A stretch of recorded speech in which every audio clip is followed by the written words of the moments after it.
Tonight, as you settle into bed, let your mind drift back in time. Not just a few centuries, or even a few thousand years, but millions of years into the past, back to a world that looked familiar in some ways, yet was utterly different. The air was warmer, the grasses stretched endlessly across rolling savannahs, and great beasts prowled where cities would one day rise. This was the world of our earliest ancestors, the first humans to walk the earth. Close your eyes for a moment and imagine yourself there. There are no buildings, no streets, and no glowing screens. Instead, there are wide plains under a bright sun, scattered trees that cast thin shadows, and in the distance, the distant roar of lions. This was not a world built for our comfort. It was a world of struggle, danger, and survival. And yet, somehow, fragile creatures, small, slow, with no claws, no fangs, no armor, managed not only to survive, but to carve out a path that would one day lead to us. In this story, we are not looking at kings or warriors or great civilizations. Those come much later. Tonight, we're walking beside the very first people, tiny bands of early humans who lived on the edge of existence. Their lives were harsh, filled with hunger, cold nights, and predators waiting in the darkness. And yet their story is not only one of fear, but also of courage, endurance, and quiet triumphs. When you picture our earliest ancestors, it may be tempting to see them as primitive or less human than us. But tonight, I want you to see them differently. These were beings who lived lives full of meaning, with bonds of family and friendship, with cleverness and adaptability. Their days were hard, but they were also remarkable, because out of their struggles grew the first sparks of humanity, the very traits that define us today. So let us slow down together. Dim the lights, take a deep breath, and let's walk with them. Let's imagine what it felt like to wake up each morning knowing that survival was not guaranteed. Let's listen to the silence of an ancient night, broken only by the calls of unseen animals. Let's feel the heat of the afternoon sun, the gnawing hunger of an empty belly, and the small victories of finding food, water, or shelter. This is not just their story. In a way, it's ours as well. Every breath you take, every step you walk, every thought in your mind is built on the struggles of those who came before. The first humans to walk the earth may have lived long ago, but their legacy lives on in every part of us. Over the next 2 hours, we'll journey through their world. We'll explore the landscapes they called home, the dangers they faced, the food they ate, and the families they formed. We'll look at how they hunted, how they protected one another, and how they endured through fire, storms, predators, and fear. We'll see how their small victories, learning to walk upright, to use tools, to share food, to work together, were the foundation of our entire species. As we move through this story, you may notice that the pace is slow and steady. As by design, these are not quick tales of glory or conquest, but long, winding paths through deep time. So allow yourself to sink into the rhythm. Imagine yourself sitting by a fire, listening to a story told slowly, with care. The story of a sow. Tonight, let's begin with the simple question: who were the first humans to walk the earth? And what was life really like for them? To understand the struggles of the first humans, we must first step into their world. Picture Africa several million years ago. Not the Africa we know today, but a land shaped by shifting climates and restless earth. Grasslands stretched for miles under a blazing sun, scattered with thorn trees and watering holes. Great herds of antelope and zebra grazed the plains. Elephants wandered in slow, heavy silence. But not everything was peaceful. Lions crouched in tall grasses, waiting for the right moment to spring. Hyenas skulked in packs, their laughter echoing at night. Saber-toothed cats prowled the shadows. This was not a gentle world. It was raw, dangerous, and unforgiving. Rainfall was uncertain. Seasons could swing from green abundance to dry, cracked earth in a matter of weeks. Waterholes shrank under the sun, forcing animals to gather together herds. Predators and prey, all within the same shrinking circle. For our ancestors, these watering holes were both a gift and a trap. Here they could find water and food, but here too they were most vulnerable. Imagine being one of them, small, slow, without sharp teeth or strong claws. You wake at dawn, perched in the low branches of a tree where your family slept. The night has been long.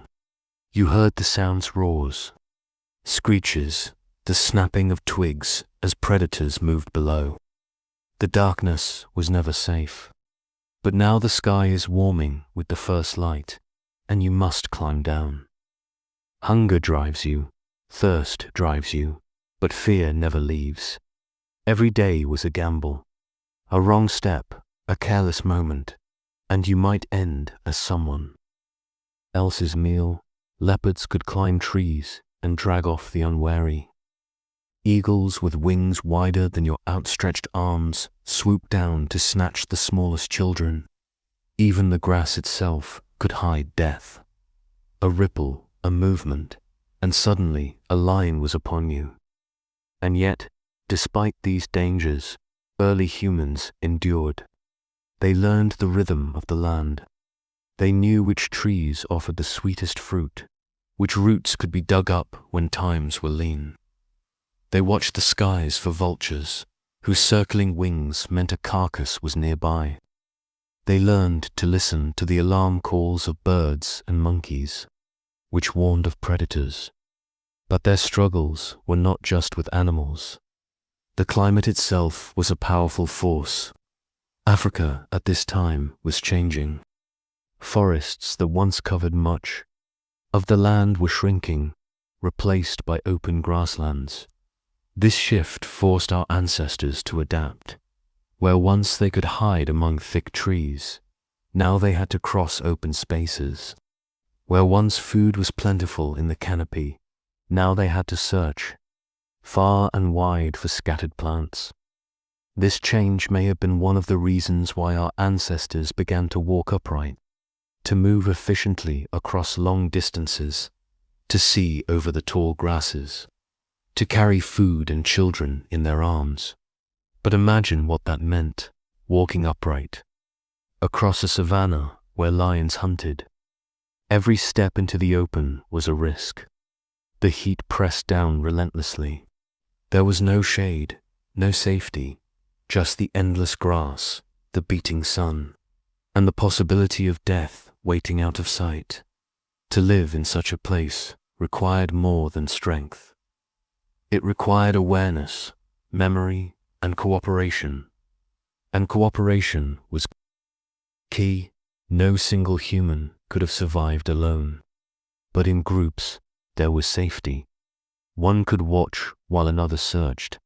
A cry of alarm could scatter children into the trees. Together, they were more than just prey.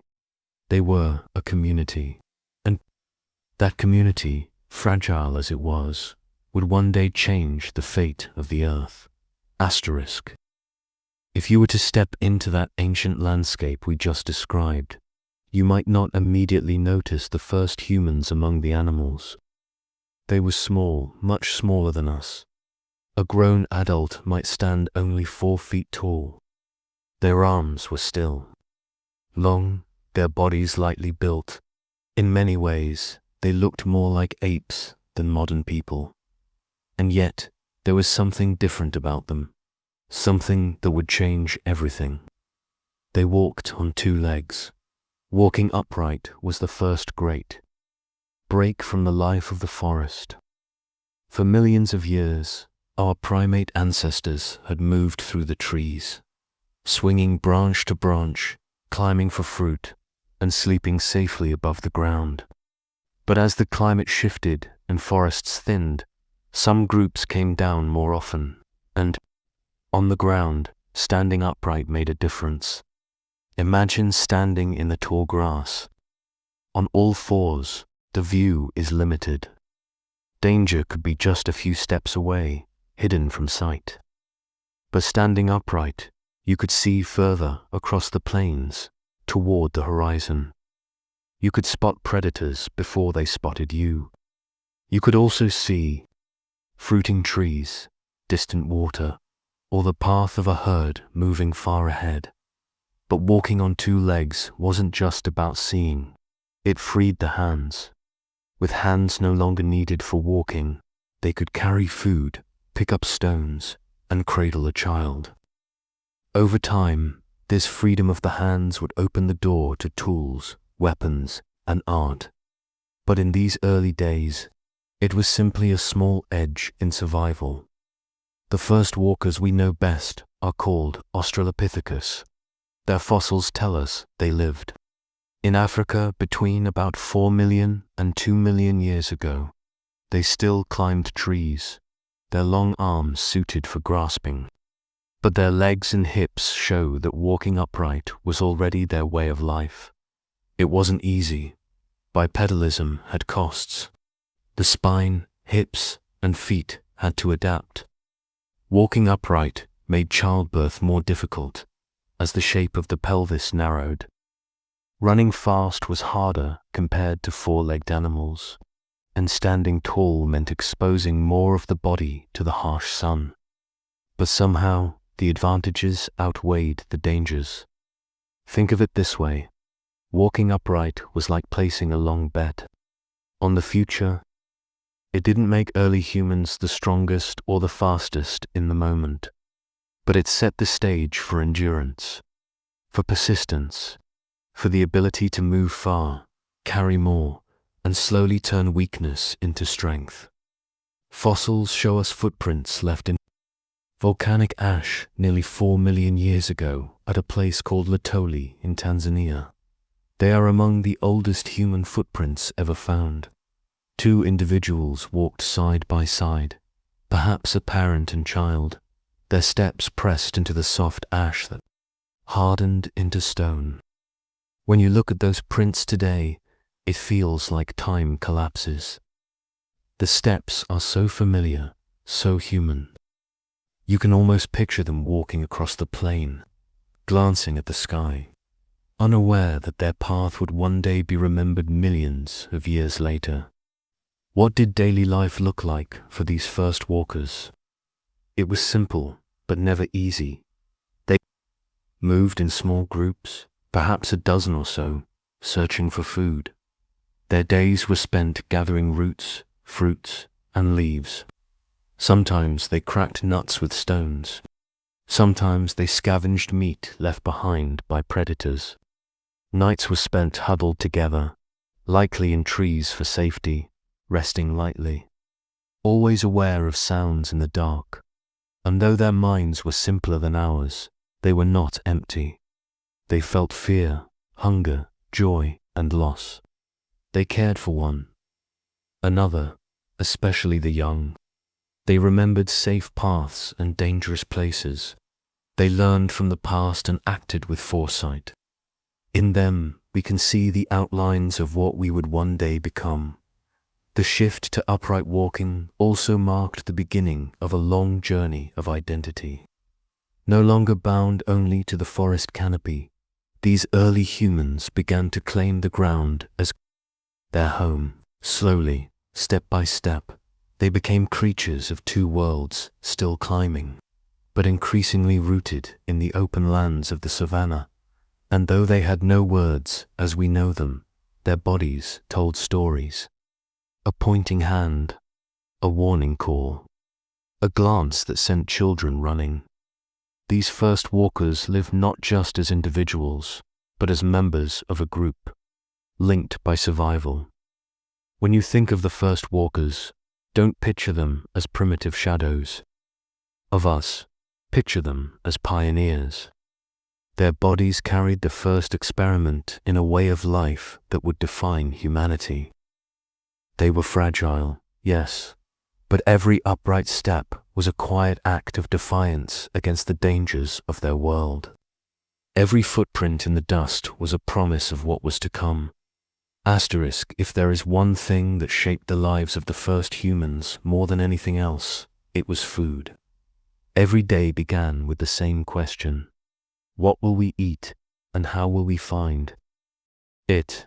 Unlike the animals around them, our ancestors had no sharp claws to tear flesh, no speed to chase down antelope, no wings to reach distant fruits. They had only their hands, their minds, and their patience. And with those, they carved out a fragile but lasting place in the food chain. The first walkers were not mighty hunters. For them, survival meant taking whatever nature offered.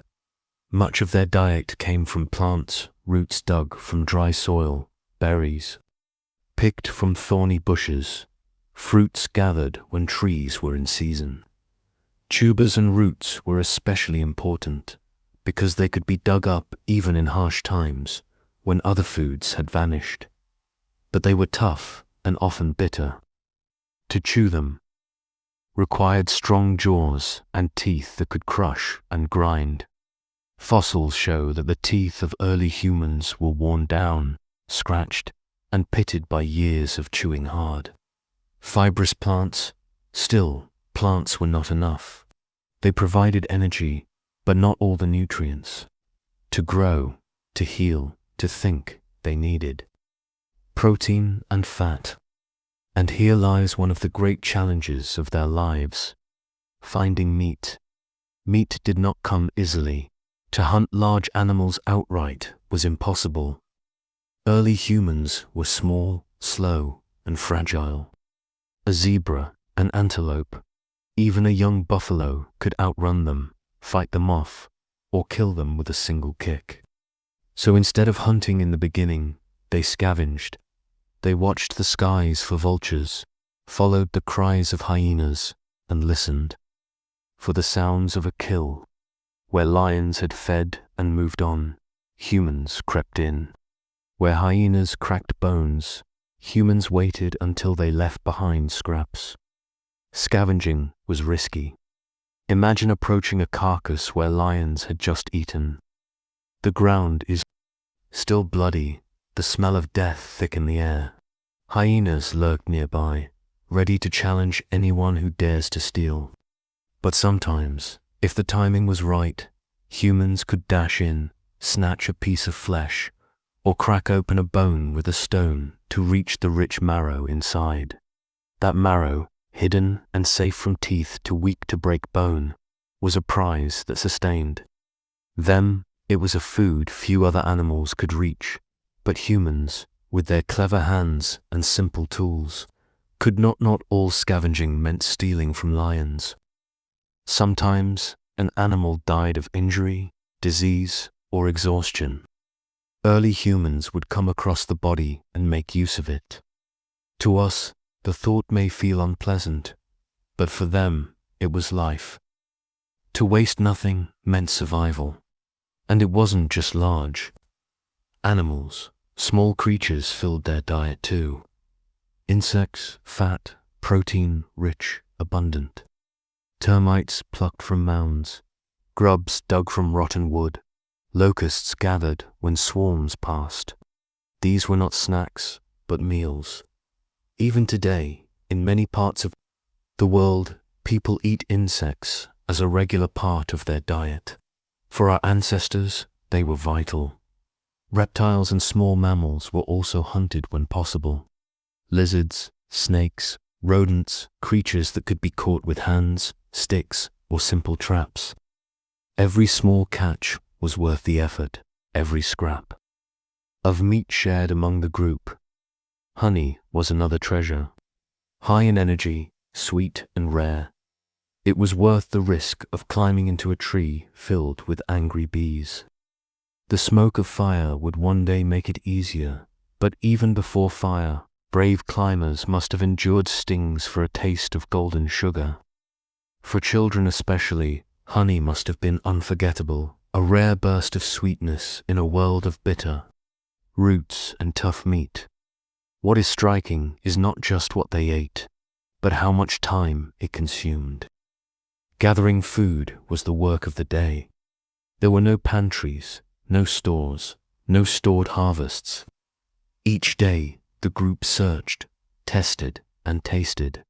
Each day, hunger gnawed. Fossils of early humans show signs of nutritional stress. Periods of growth slowed, bones thinned, teeth carried marks of malnutrition. For them, hunger was not occasional, it was a constant shadow. And yet, out of this struggle came innovation. The first stone tools, sharp flakes chipped from larger rocks, were almost certainly made for food. A sharp edge could cut through hide, slice meat, or scrape marrow from bone. With a tool in hand, what was once unreachable became possible. A group that had tools could eat what others left behind. In this way, simple stones became survival machines. Food also shaped their social lives. Imagine a group finding a carcass, cracking bones, sharing the marrow. The act of eating together built bonds. To give food, to receive food, to eat in safety. Among others, this was the root of cooperation. In sharing, humans found strength. A single person could not always find enough, but together, with patience and generosity, they could. So when we ask, what did the first humans eat? The answer is simple. Whatever they could. Plants, insects, scavenged meat, roots, nuts, honey, small animals. Each bite was won through effort, risk, and ingenuity. Their meals were not feasts, but survival rations. And yet, those simple foods carried them forward, day after day, year after year, for millions of years, and slowly, in the hunger and struggle, they built the skills and habits that would one day turn them from prey into predators. When we think of humans today, we picture ourselves as the top of the food chain. But for the first walkers, life was very different. They were not hunters of lions, but the hunted. They were not feared by leopards, hyenas, or eagles. Instead, they lived in a constant state of caution, fragile bodies moving through a landscape filled with predators far stronger than themselves. Imagine the night on the savannah.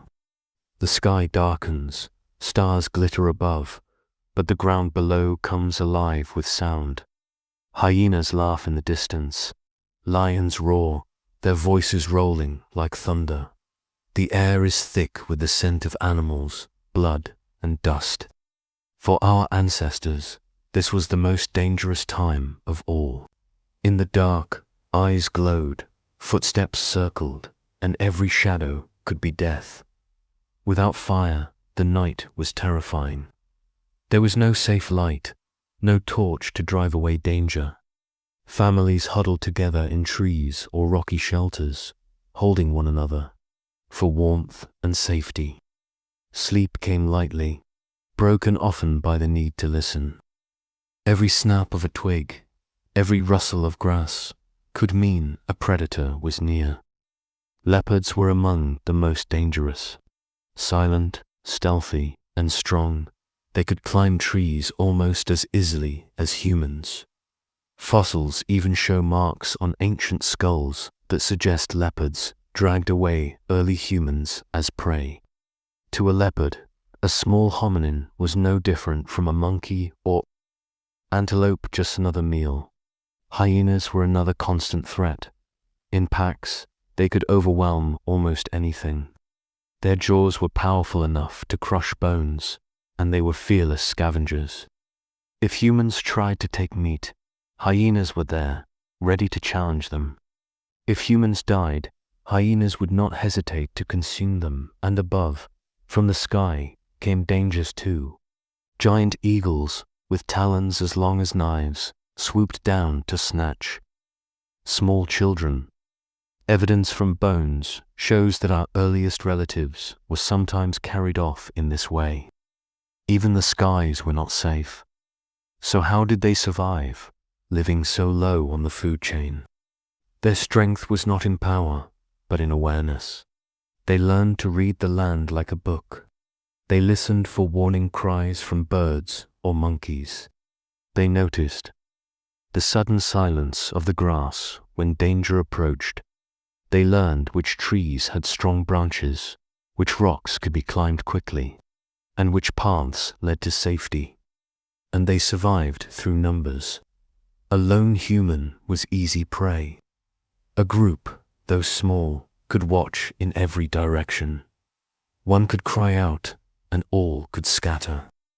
Together they could chase away smaller predators with sticks and stones. In unity, they were stronger than they appeared. Still, life as prey left its mark. Fear shaped every decision. Where to sleep, when to move, what path to take, it all had to be weighed against risk. Even gathering food was dangerous.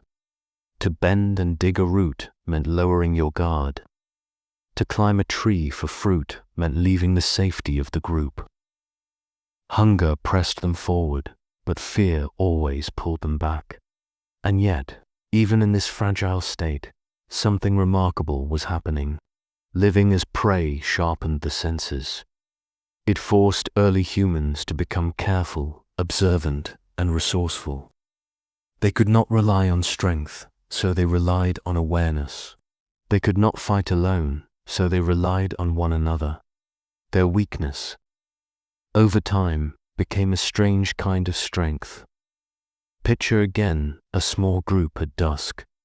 The sun sinking, the sky glowing red. A family gathers in a tree. Children cling to mothers, the older ones watching below. A male clutches a stone, not much of a weapon, but enough to throw. They are small, vulnerable, and tired, but they are also together, and in that togetherness lies the seed of survival. *4. Millions of years, our ancestors lived with nothing more than their hands, their teeth, and their awareness. They survived by gathering, climbing, and watching the world with sharp eyes. But somewhere, long before words or fire, a small change occurred, one that would ripple through time and set humans apart forever. They began to shape tools. At first. The tools were simple. A stone picked up from the ground, heavy in the hand, could be used to crack open a nut or smash a bone. A sharp flake struck off from a larger rock could slice through meat or scrape the hide from an animal. These earliest stone tools, known today as the Oldowan industry, date back over 2.5 million years. They were not elegant. They were rough, chipped, and jagged. But in those rough edges lay the beginnings of human power. Imagine an early human crouching near a riverbed. She picks up a round stone and strikes it against another. With a few blows, sharp flakes scattered to the ground. She picks one up carefully, tests its edge against her skin. It is sharp enough to cut. With it, she can slice meat from a carcass left by lions. She can scrape fat from bones or cut plants more icily. A simple act, yet revolutionary. The ability to make and use tools meant access to new foods. Bones that lions had left behind could now be split to reveal marrow, rich in fat and calories. Hides could be scraped clean, perhaps used for wrapping, or carrying. Sticks could be sharpened into points for digging or for fending off scavengers. What had once been impossible was now within reach. But tools were more than just objects. They were shared knowledge. One person learned how to strike stone, and others copied. A child watched an elder and tried the same motions. Slowly, across generations, the skill spread. This was not just survival, it was culture. For the first time, knowledge could pass beyond the individual, carried in memory and imitation. Of course, tools also carried risk. Striking stone was not easy. It required practice, skill, and patience. A poorly struck blow might leave only a useless lump, and carrying stones meant carrying weight, a burden across long walks. But the advantages outweighed the costs. In a world of predators, even a sharp stone in the hand made a fragile human feel a little less helpless. We should not imagine that these first toolmakers saw themselves as inventors. To them, it was a simple act of necessity, finding a way to open, cut, or break. But from our vantage point, it was one of the most important steps in history. Tools expanded the human menu. They gave access to marrow, fat, and meat, which fueled larger brains over time. They also laid the foundation for cooperation. One could cut while another carried. One could share a sharp edge with another. Tools created opportunities not only for survival, but for sharing and teaching. Think for a moment about the rhythm of their days. A group approaches a carcass left by hyenas. Lions are gone, the vultures circling. With bare hands little could be done. But with a stone flake, strips of meat can be cut away quickly. With a hammerstone, bones can be cracked. In minutes, what would once have been scraps becomes a meal. Children watch closely, learning where to strike, how to hold the stone. The act is repeated again and again, until it becomes second nature. Archaeologists who study these early tools often note how similar they are across vast distances. From one site to another, the shapes of the flakes and choppers remain almost the same. This suggests that knowledge was carried, shared, and passed down, even in small groups scattered across the land. In this, we see the roots of something profoundly human, tradition. And though we call these tools primitive, to the people who used them, they were lifelines. Each sharp edge meant a better chance of eating, a better chance of surviving. Another day. Each hammerstone meant another marrow-filled bone cracked open.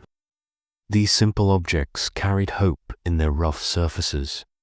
Over time, tools would grow more advanced. They would be shaped with care, with intention, into hand axes and blades. Fire would one day join them, changing everything.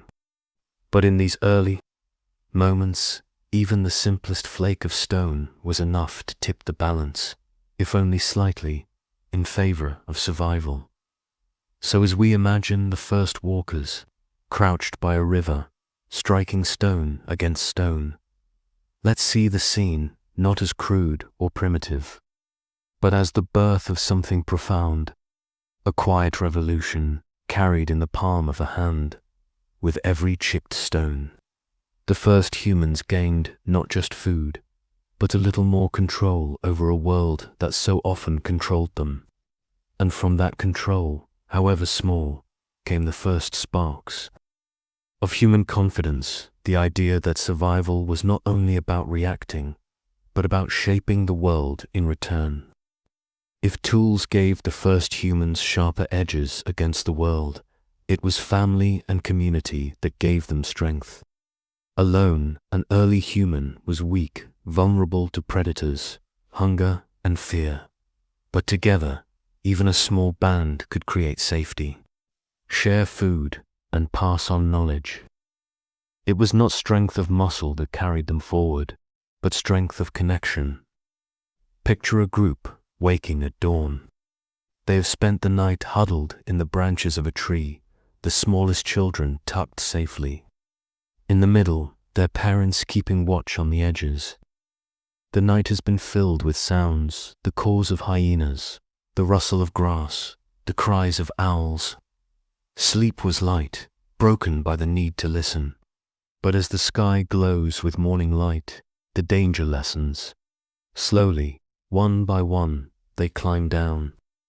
The day begins not with individuals, but with a group moving together. In these groups, family was more than blood. Bonds stretched beyond parents and children. Aunts, uncles, grandparents, cousins, and even unrelated members played their part. Everyone mattered because survival depended on it. To watch a child, to share a route, to warn of a predator each. Small act was part of a larger web of care. For the young, the group was a living school. Children learned not from words, but from watching. They followed adults to food sources, mimicked their movements, and practiced with stones or sticks. Learning was slow, patient, and constant. A child's play was never just play, it was training for survival. Elders too held value. Even when too old to climb quickly or gather food, they carried memory. They remembered where water could be found in dry times, which plants healed sickness, and which paths led to safety. Their experience was a guide, passed on in gestures, in sounds, in patient teaching. The survival of the group often rested on the wisdom of its oldest members. And then there was the bond of care in times of weakness. A mother carrying a child too young to walk, a group slowing its pace for an injured member, sharing food when hunger pressed hard. These were not acts of luxury, but of necessity. To abandon one meant weakening the whole. To care for one another meant survival for all. The daily rhythm of life reflected these bonds. The group moved together, rested together, and gathered together. At midday, when the heat pressed down, they might pause in the shade of a tree, grooming one another as other. Primates still do today. Grooming was not just for cleanliness, it was comfort, reassurance, and connection. Fingers through hair, touch on skin, the quiet act of belonging. Even without language as we know it, communication was rich. A glance could signal danger. A call could bring the group running. Simple sounds, gestures, and expressions carried meaning. The roots of laughter, warning cries, and even tenderness can be traced here. These were the first sparks of human communication, born not in words, but in the need to live together. Food, too, was often shared. A root dug from the ground, a piece of meat scraped from a carcass, these were passed among the group. To share. Food built trust, created bonds, and reminded each member that survival was a shared journey. Archaeological evidence suggests that food sharing among early humans was far more common than among other primates. Hinting at the deep roots of cooperation in our story, it is easy to overlook how radical this was. In a world of constant threat, turning inward, hoarding food, or walking away might seem like the easier path. But instead, the first humans leaned into each other. They built a fragile safety net woven from care, memory, and trust. And that safety net carried them through storms, droughts, and dangers. Imagine the comfort of gathering at dusk after a long day of searching. Children close by, adults resting, the group clustered together in a circle of warmth. The land is still dangerous, but within that circle there is a small sense of peace. For the first humans, family was not just companionship, it was survival itself. In these bonds, we see the beginnings of something profoundly human. Love, friendship, loyalty, sacrifice. These were not inventions of later civilizations, but seeds planted deep in our earliest past. Seeds that grew stronger with every shared meal, every watchful night, every child carried, every elder remembered. So when we speak of the daily struggles of the first humans, we must also speak of their daily strength, the quiet power of being. Together, without it, their story would have ended before it began.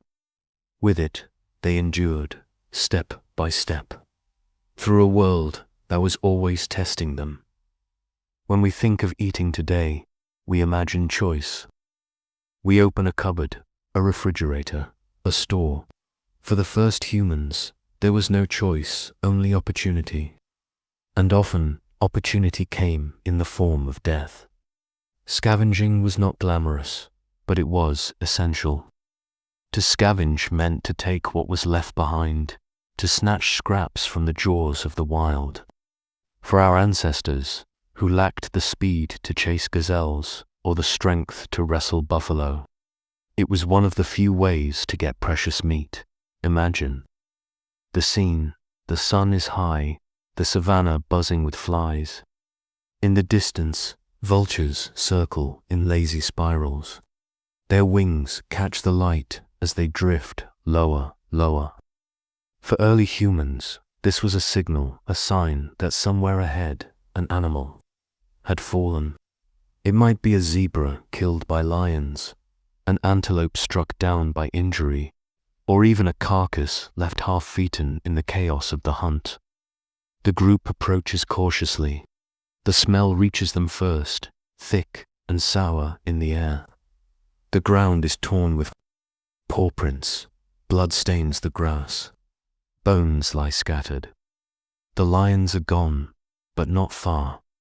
Hyenas linger, pacing with hungry eyes. To step forward is to risk everything, but to walk away is to remain hungry, and so they act with courage born of need. Some stand watch, scanning the grass for movement. Others move forward quickly, stones in hand. They cut strips of meat with sharp flakes, hack at tendons, grab what they can. With hammerstones, they smash bones, prying out marrow. Children wait just behind, ready to carry away scraps. Every moment counts. Every second spent near the carcass is a gamble. Then, a sound, the rising whoop of hyenas. A warning shiver runs. Through the group, they must leave. Quickly, they snatch what they can, clutching meat and bones, and retreat. Behind them, the hyenas swarm in, their jaws cracking loudly as they claim what remains. The humans watch from a safe distance, clutching. Their prize, thin though it may be, tonight, at least, they will have more than roots and insects. Scavenging was not always successful. Sometimes the predators returned too soon. Sometimes the risk was too high, and hunger had to be endured. But even small victories mattered. A single marrow-filled bone could feed several people. The fat and nutrients from meat were unlike anything plants could give, fueling not just bodies but slowly, over generations, brains. Over time, scavenging became a skill. Humans learned to read the signs: vultures overhead, dust rising where a herd stampeded, the cries of hyenas at night. They learned timing, patience, and the courage to wait just long enough to snatch what others left behind. Scavenging was not only about strength. It was about cleverness. We might imagine it as humiliating, taking leftovers from predators. But in truth, it was resourceful. It was making use of what nature offered, and it set humans apart. While lions ate the meat and hyenas crushed the bones, humans found a way to claim the marrow, the hidden treasure no other animal could easily reach. In this, they carved out a niche, a role that only they could fill. And scavenging was not always desperate. Sometimes it was opportunity. A herd might leave behind a calf too weak to stand. A predator might abandon a carcass when disturbed. To the quick and the observant, these were gifts. Small, yes, but life-saving. It is worth remembering. 2.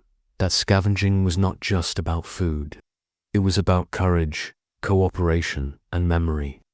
A group that dared to approach a carcass together, that watched while others cut, that shared what they gathered, was a group that grew stronger. Each risky raid built trust. Each successful return meant another day survived. Picture again those early humans retreating with their scraps. They find shade, sit together, and begin to share.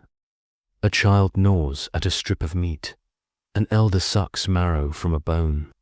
The group eats slowly, carefully, savoring every bite. It is not a feast, but it is enough. Around them, the sounds of the savannah continued, the hyenas finishing what they could not take, the vultures descending in clouds.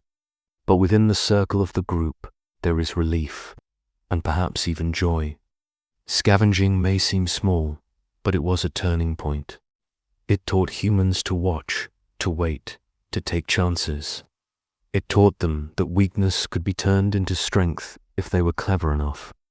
And it gave them the fuel they needed, not just to survive another day, but to slowly, over countless generations, become something more. For now, though, they were still fragile, still hunted, still dependent on what others left behind. But with every marrow bone cracked open, every scrap pulled from the grass, they were writing the first lines of a story that would end with humans no longer scavengers, but masters of fire, tools, and the hunt. If there was one skill that separated the first humans from most of the animals around them, it was not speed, strength, or ferocity. It was endurance. They could not outrun a zebra in a sprint, nor outfight a lion in a clash. But they could walk, and they could keep walking, hour after hour, mile after mile, across the open savannah. This endurance was not a choice. It was survival. Food was scattered, water unpredictable, danger constant. To live, humans had to move. Each day meant setting out from a resting place, crossing grasslands in search of roots, fruits, or the distant signs of a kill. They carried children in their arms, bundles of food in their hands, and stones for tools in slings of hide or fiber. Their pace was slow but steady, unlike the predators around them, who spent long hours resting and short bursts in violent action. Humans lived in rhythm with the land. They walked under the rising sun, sought shade in the hottest hours, then walked again in the cool of evening. Their bodies adapted to this constant movement. Narrow hips, long legs, and springy arches in their feet made walking efficient.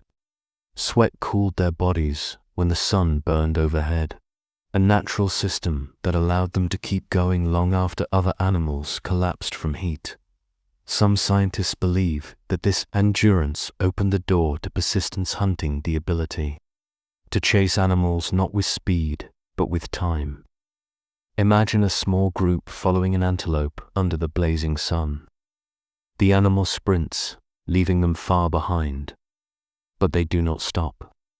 They track its footprints, its droppings, the direction of its herd. Hours later, they find it again, force it to run once more. Again and again this happens, until at last the animal, overheated and exhausted, can run no more.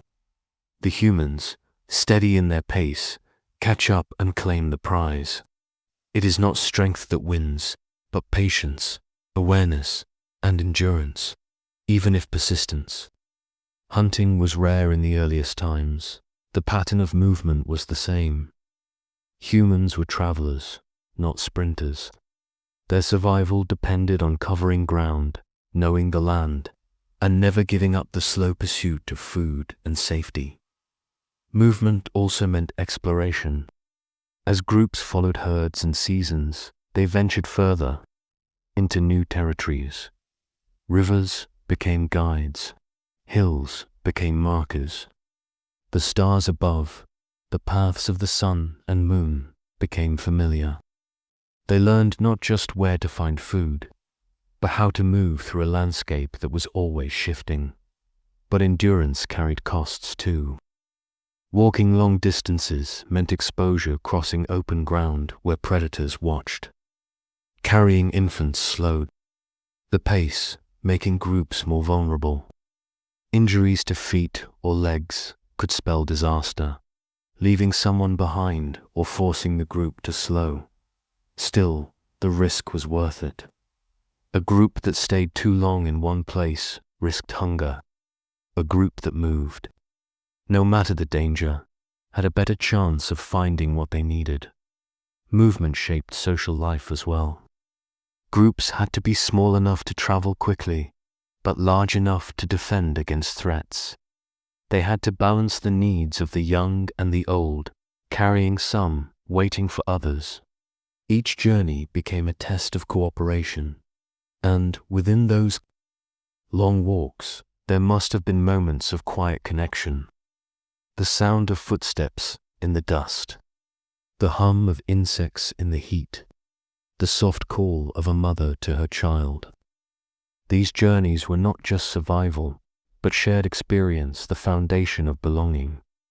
Think of what it must have felt like to rise each day knowing that walking was life, to step onto the grass with nothing but your group and the horizon, to trust that your legs would carry you, that your endurance would be enough. In those steps, day after day, the first humans built resilience. Their bodies adapted, their minds sharpened, their spirits endured, and though they were still fragile, still prey to lions and hunger, their endurance gave them a small, vital edge. It allowed them to keep going when others could not. It allowed them to survive where faster, stronger animals fell. Step by step, mile by mile, they moved across the ancient world. And in their footsteps, they carried the future of humanity. Asterisk, if we could follow a group of the first humans for just a single day, what we would see is not drama or great triumph, but a series of small struggles. Survival was not a story of rare heroics. It was the daily grind of staying alive in a world that seemed built to test them. Hunger was the most constant companion. Each morning, as the sun rose, the group began its search for food. Some days were better than others. A tree heavy with fruit could mean a full stomach and laughter among the branches. But more often, food was scarce.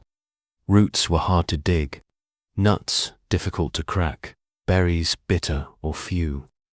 And even when food was found, it was never guaranteed to be enough for everyone. Children cried from empty bellies, mothers worried over infants, and adults carried the dull ache of hunger in their bones. Sickness was another shadow. With no medicine, even small injuries could become deadly. A cut from a sharp stone could fester. A stomach illness from bad water could weaken the strongest. Parasites lived in the soil, in the water, even in the meat they ate. Fever could sweep through a group, leaving the vulnerable helpless. And in those times, the strength of family bonds mattered most. To care for the sick meant slowing down, risking hunger, even danger. But without that care, whole groups could be lost. The weather added its own trials. The savannah was a place of extremes. Days burned with heat, the sun pressing down relentlessly, skin dry and cracked. Shade was precious and fleeting at night. The air could turn bitterly cold, chilling the body to the bone. Storms rolled suddenly, with thunder shaking the sky and rain flooding the ground. To be caught in the open was misery. To find shelter in caves or beneath trees was relief, though never complete safety. And then there was thirst. Water was life, but water was not always near. Streams dried in the heat, ponds shrank to mud. To find water meant walking long distances, following animal tracks, and trusting memory. And water itself was not always safe. Disease lurked in stagnant pools. Still, to drink was necessary, no matter the risk. Raising children was perhaps the hardest struggle of all. Human infants, unlike the young of many animals, were helpless for years. They could not walk quickly, defend themselves, or feed themselves. To raise a child meant constant attention, constant protection, and constant carrying. A mother bore not only her child, but also the weight of hunger, fatigue, and danger. Yet children were the future, and so the group bent itself around them. Older siblings carried the younger. Others shared food with them first. Every child that survived was a victory. Death was never far. Predators struck quickly. Illness carried away the weak. Accidents happened, falls from trees, broken bones, drownings in rivers. For early humans, death was not rare, but part of life. And yet they must have felt grief, even if they could not speak of it as we do. Fossils suggest that even in those early times, some bodies were protected or cared for after death.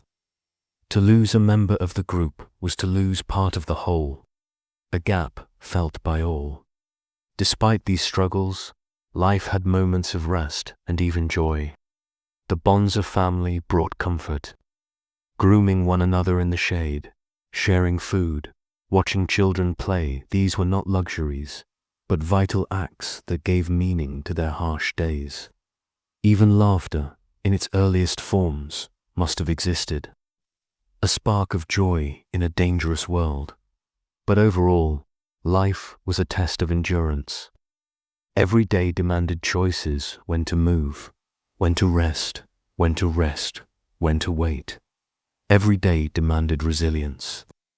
There was no break, no guarantee of tomorrow. And yet, in the quiet persistence of their steps, in the careful work of their hands, in the warmth of their bonds, they survived. It is easy to look back and see only hardship. But perhaps for them, life was not only struggle.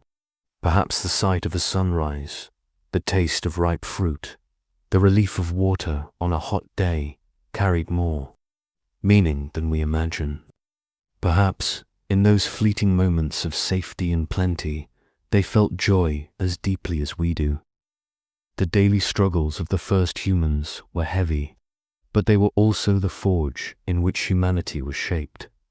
Hunger taught them patience, danger taught them awareness, illness taught them care, children taught them sacrifice.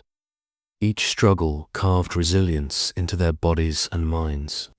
Each struggle prepared them for the long path ahead, and so, day after day, year after year, in the face of hunger, sickness, predators, and storms, the first humans endured. Their lives were fragile, but their will was strong. And from their small, daily victories came the survival of our species.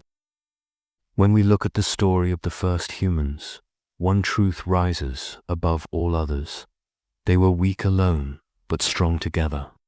Claws, teeth, and speed belonged to the predators. But cooperation belonged to humans, and in time, it would prove to be the greatest superpower of all. Food was at the heart of this cooperation. To share food was to share survival itself. A root dug up by one could be divided among many.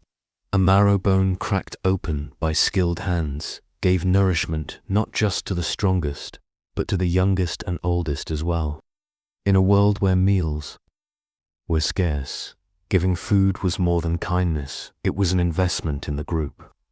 If one survived, all had a better chance of surviving.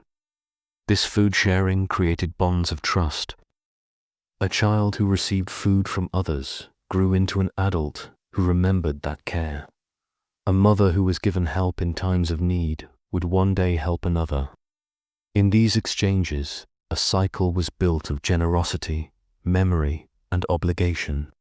That cycle became the invisible net that held groups together. Division of labor also played its role. While all adults could gather, some were stronger at digging, others quicker at climbing, others sharper at watching for danger. Some carried infants, others kept tools, others scouted ahead.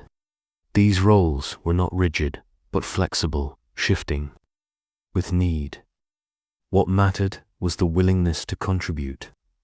In this way, even small groups functioned as more than the sum of their parts, and communication was the glue that bound it all.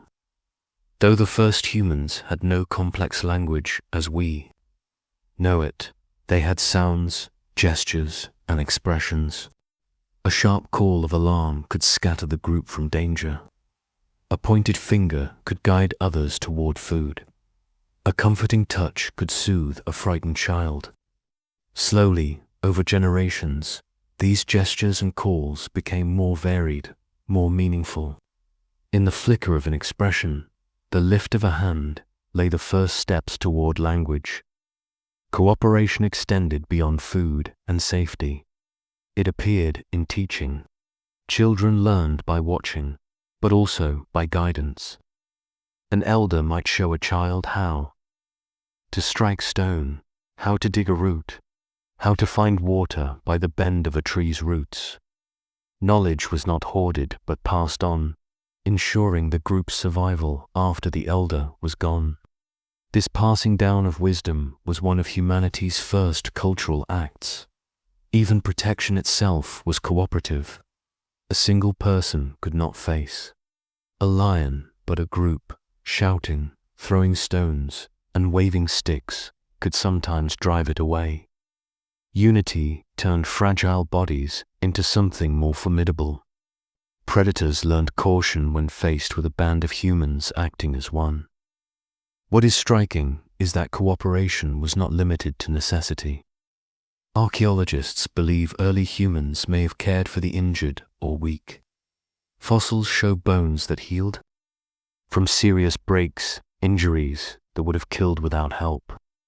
For such healing to happen, others must have shared food, carried burdens, and offered protection. In this, we see compassion, not just survival, but the beginnings of empathy. And empathy, once sparked, grew to comfort a crying child, to care for the sick, to share food with the hungry. These acts shaped humans as much as tools or fire. They gave meaning to the bonds of family and community, and they strengthened the habit of togetherness. Cooperation also created memory. Stories may not yet have been spoken in full words, but experiences were shared. A gesture could tell of danger ahead. A sound could recall a place of safety.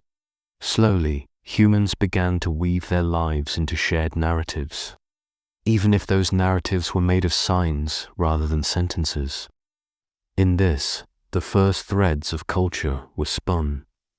Think of it, without claws, without fangs, without speed. These small groups endured where others might have perished. And they did so not by standing apart, but by leaning into each other. This, above all, is what made them human. So when we ask what their true superpower was, it was not strength, nor even tools. It was cooperation. It was the ability to share, to teach, to comfort, to protect. It was the willingness to risk for one another. This superpower did not roar or strike, it whispered, touched, and remembered. But it carried them further than any tooth or claw could. Asterisk, if cooperation was humanity's greatest strength, then fire would one day become its greatest tool. But in the time of the first walkers, fire was still a mystery. Lightning strikes lit the grass. Volcanoes poured rivers of flame. Wildfires raged across the savannah. Our ancestors must have watched with both awe and fear, drawn to the heat and light, yet powerless to control it. Without fire, nights were long and frightening. Darkness was not just absence of light, it was a living danger. Predators hunted most. Actively after sunset, eyes gleamed in the grass. Shapes moved in silence.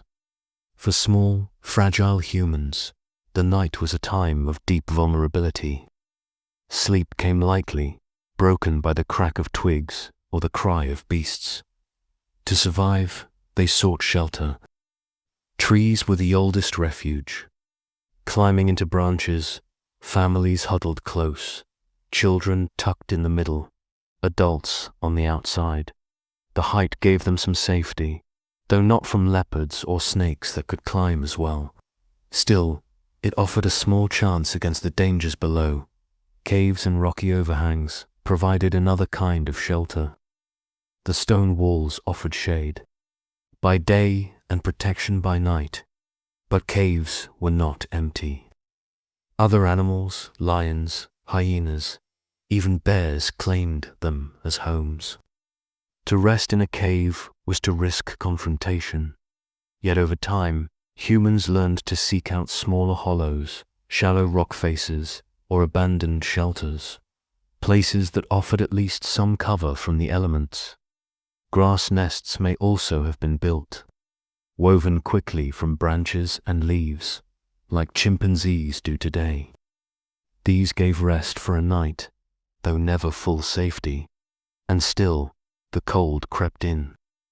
Without fire, there was no warmth except for the press of bodies. Families huddled together, sharing heat, keeping children alive through long, cold nights. Rain drenched them, wind chilled them. The elements were relentless. Shelter could soften these blows, but it could not erase them. When fire finally entered their lives, whether kept from wild flames or sparked by their own hands, it must have felt like magic. The glow pushed back the darkness. Predators kept their distance. Meat could be roasted, making it safer and easier to eat. The cold could be beaten back. Around fire, stories one day would be told, laughter shared, and bonds deepened. But for the first humans we speak of tonight, fire was still in. The future. Their nights remained long, their shelters imperfect, their sleep uneasy. And yet they endured. Each sunrise was a victory. Each night survived a small miracle. Shelter, like food and tools, was never perfect. It was fragile, temporary, and incomplete. But it was enough. And in that enough lay survival. When we look back on the lives of the first humans, it is tempting to see only hardship. Hunger, fear, sickness, predators, storms. The daily weight of survival seems overwhelming. And yet, they endured. More than that, they laid the foundations of what it means to be human. Their legacy is not in monuments or inventions, but in the very shape of our bodies, the wiring of our minds, and the bonds of our societies. From them we inherited endurance. Their long walks across the savannah, step after step under the burning sun, shaped our bones, our muscles, our lungs. Even today, the human body is built less for sprinting and more for steady distance. Our sweat, our stride, our posture, all echoes of their endless journeys in search of food and water. From them we inherited hands that could shape and imagine. The first tools were rough stones, but they opened a door. Each chipped edge taught us that the world could be altered, shaped, to serve our needs. That small insight grew across generations into the vast landscape of human invention. Every tool, every machine, every piece of technology traces back to the first walker striking stone against stone. From them we inherited family and care. Their survival depended not only on individuals, but on groups. To share food, to carry children, to protect one another, these habits became instinct. Even today, we feel them. The comfort of belonging, the pull to protect. The grief of loss, these are not modern inventions. They are ancient, carved deep into us by the lives of those who came before. From them we inherited courage. Imagine approaching a carcass still warm from a lion's kill, heart pounding, danger all around, and yet stepping forward anyway because hunger demanded it. That courage, quiet, practical, born of necessity, runs in us still. It is the courage to face hardship, to endure uncertainty, to keep moving even when the path is unclear. And perhaps most importantly, from them we inherited imagination. Even before language, even before fire, the seeds were there. To notice patterns, to remember places, to pass on lessons, these were acts of imagination. To point at a tree and say, "There is food." To mimic the cracking of stone. To comfort. A child with touch. In each of these, thought stretched beyond the present moment. And from that stretching, the long story of culture began. The first walkers were not alone on their path. Other hominins lived beside them, different species, different experiments in the great unfolding of evolution. Some vanished, leaving only bones behind. Others, like Homo habilis and Homo erectus, carried the torch further, sharpening tools, taming fire, spreading across the continents. But without those earliest ancestors, fragile and small, the story would never have begun. Their legacy is in us, in the way we walk upright, in the way we gather around food, in the way we care for the young and the old, in the way we endure hardship not alone, but together. Each heartbeat carries the echo of their struggle. Each step carries the memory of their endless journeys. So when we think of them, those small, upright figures, moving cautiously across a dangerous land, let us not see only weakness. Let us see resilience. Let us see the first sparks of humanity flickering against the vast darkness of prehistory. Sparks that, once lit, would never go out. Their legacy is not distant. It is not a curiosity sealed in fossils or bones. It lives in us, in our laughter, our tears, our touch, our stories. We are the legacy of the first walkers. And in remembering them, we remember ourselves. Asterisk, as we reach the end of our journey tonight. Let's pause and take in the long path we have walked together. We began with the fragile figures of the first humans, small shapes moving through tall grasses under the African sun. We followed them as they searched for food, huddled against predators, shaped the first rough tools, and leaned on one another. For survival, their world was harsh, their lives uncertain, and yet, step by step, they endured. It is humbling to think of how close they lived to the edge. Each day was a test. Hunger pressed in, predators circled, storms broke without warning.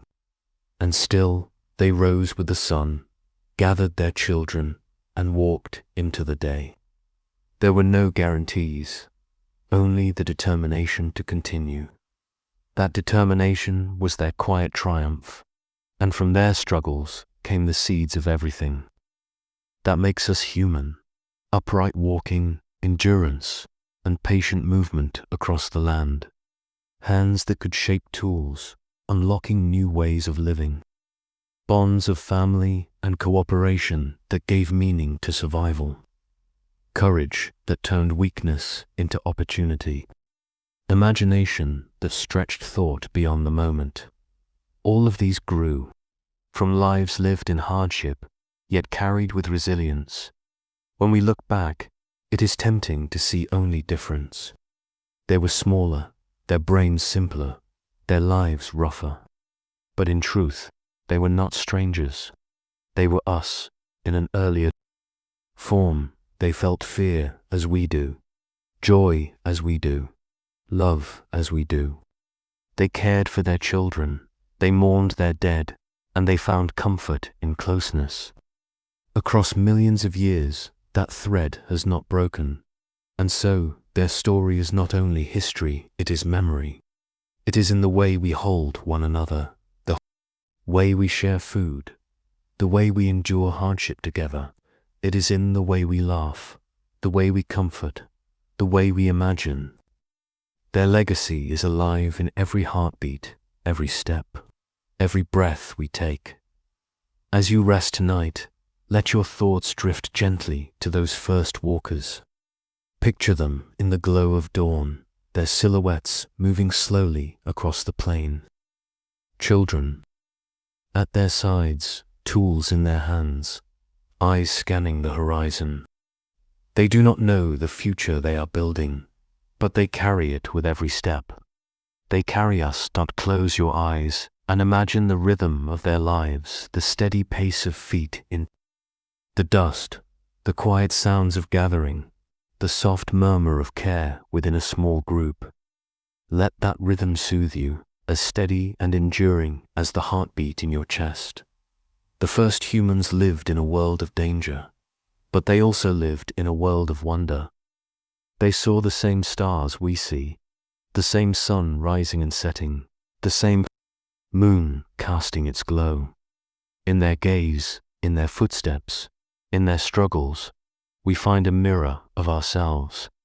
And now, as you drift into sleep, carry with you the simple truth of their story, that we are the product of endurance, of cooperation, of small victories won against overwhelming odds, that we are, at our core, survivors. Rest, knowing that the path you walk today was laid by countless steps long ago. Rest, knowing that fragility is not weakness, but the beginning of resilience. Rest, knowing that the first humans to walk the earth still walk within you. Good night.